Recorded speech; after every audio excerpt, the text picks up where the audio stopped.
دنیا ایک نئے دور کے دہانے پر کھڑی ہے۔ قومیں ایک دوسرے کے خلاف کھڑی ہیں۔ جھوٹ کو سچ کہا جا رہا ہے اور سچائی کو نفرت کہا جاتا ہے۔ یہ وہی زمانہ ہے جس کے بارے میں بائبل نے ہزاروں سال پہلے خبردار کیا تھا۔ مسیح نے متی 24 باب میں فرمایا، خبردار کوئی تم کو گمراہ نہ کر دے، کیونکہ بتھیرے میرے نام سے آئیں گے اور کہیں گے میں مسیح ہوں، اور بہت سے لوگوں کو گمراہ کریں گے۔ میرے عزیزو، یہ دھوکہ محض جھوٹے نبیوں کا نہیں، یہ اس آخری عالمی فریب کا آغاز ہے جس کا انجام مخالف مسیح کی حکومت میں ہوگا۔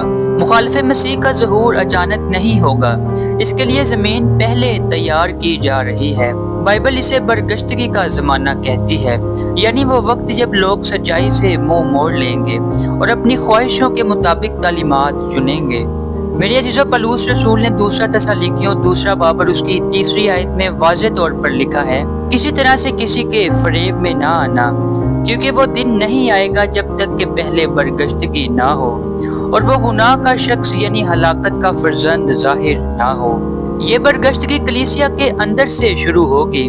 لوگ بائبل کو پرانا کہہ کر چھوڑ دیں گے اور ایمان کی بجائے جذبات اور لذتوں کے پیچھے چلیں گے۔ یہ وہ روحانی ماحول ہے جس میں مخالف مسیح کو ابھرنے کا موقع ملے گا۔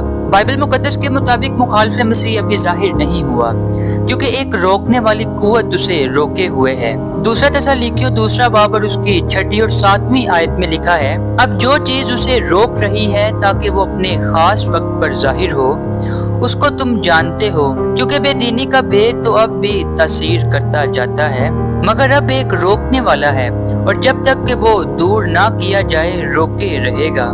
میرے عزیزو، یہ روکنے والا کون ہے؟ زیادہ تر مفسرین کے مطابق یہ روح القدس ہے، جو کلیسیا کے اندر موجود ہے۔ یعنی یسوع مسیح ایمانداروں کو آسمان پر لے جائیں گے تو روح القدس اپنی روکنے والی موجودگی کے ساتھ دنیا سے ہٹ جائے گا۔ یہی وہ لمحہ ہوگا جب مخالف مسیح ظاہر ہونے کی اجازت پائے گا۔ اس لیے بائبل مقدس کے مطابق مخالف مسیح کا عروج ریپچر کے فوراً بعد شروع ہوگا۔ میری عزیزو، مخالف مسیح آغاز میں ظالم یا دہشت گرد نہیں لگے گا، بلکہ وہ ایک امن کے سفیر، ایک سیاسی نجات دہندہ کے روپ میں سامنے آئے گا۔ دنیا اس وقت افراتفری میں ہوگی، جنگیں، قحط، معاشی تباہی، اور ریپچر کے بعد اچانک لاکھوں اور کروڑوں لوگوں کے غائب ہو جانے سے دنیا میں بے چینی پھیلے گی۔ ایسے حالات میں ایک شخصیت ابھرے گی جو انسانیت کو اتحاد، امن اور امید کا وعدہ دے گی۔ وہ عالمی بحران حل کرنے کا دعویٰ کرے گا اور قوموں کے درمیان ایک عالمی امن معاہدہ کرے گا۔ دانیل نامہ باب اور اس کی 27 آیت میں یہ نبوت کی گئی ہے، اور وہ 1 ہفتہ کے لیے بہتوں سے عہد قائم کرے گا اور نصف ہفتہ میں ذبیحہ اور ہدیہ موقوف کرے گا، اور فصیلوں پر اجاڑنے والی مکروہات رکھی جائیں گی، یہاں تک کہ بربادی کمال کو پہنچ جائے گی، اور وہ بلا جو مقرر کی گئی ہے اس اجاڑنے والے پر واقع ہوگی۔ یہ 1 ہفتہ دراصل 7 سالوں کی نمائندگی کرتا ہے۔ پہلے 3.5 سال مخالف مسیح ایک عظیم مسلح کے طور پر حکومت کرے گا۔ یہی وہ وقت ہوگا جب ون ورلڈ ریلیجن اور ون ورلڈ گورنمنٹ وجود میں آئیں گے۔ دنیا اسے امن کا بادشاہ کہے گی، لیکن در حقیقت وہ دھوکے کا بادشاہ ہوگا۔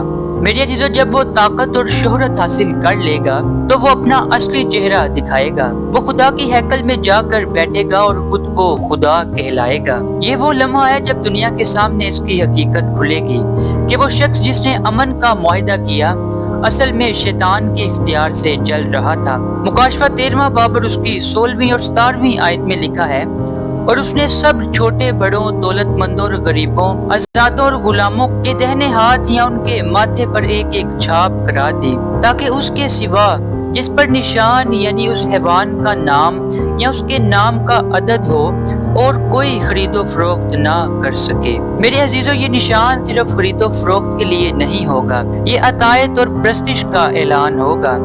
جو یہ نشان قبول کرے گا وہ مخالف مسیح کی حکومت اور شیطان کی بادشاہت کا حصہ بنے گا۔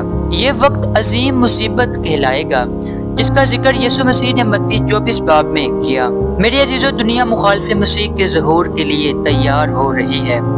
نظام بن چکا ہے، ٹیکنالوجی تیار ہے، اور انسانیت سچائی سے بھٹک چکی ہے، لیکن خدا کی کلیسیا کو خوف زدہ نہیں ہونا۔ اب وقت ہے خدا کے کلام میں مضبوط رہنے کا، روح القدس کی رہنمائی میں چلنے کا اور یسوع کی واپسی کے لیے خود کو تیار کرنے کا، کیونکہ مخالف مسیح ضرور آئے گا، مگر اس سے پہلے مسیح اپنی کلیسیا کو لے جائے گا اور وہ دن قریب ہے۔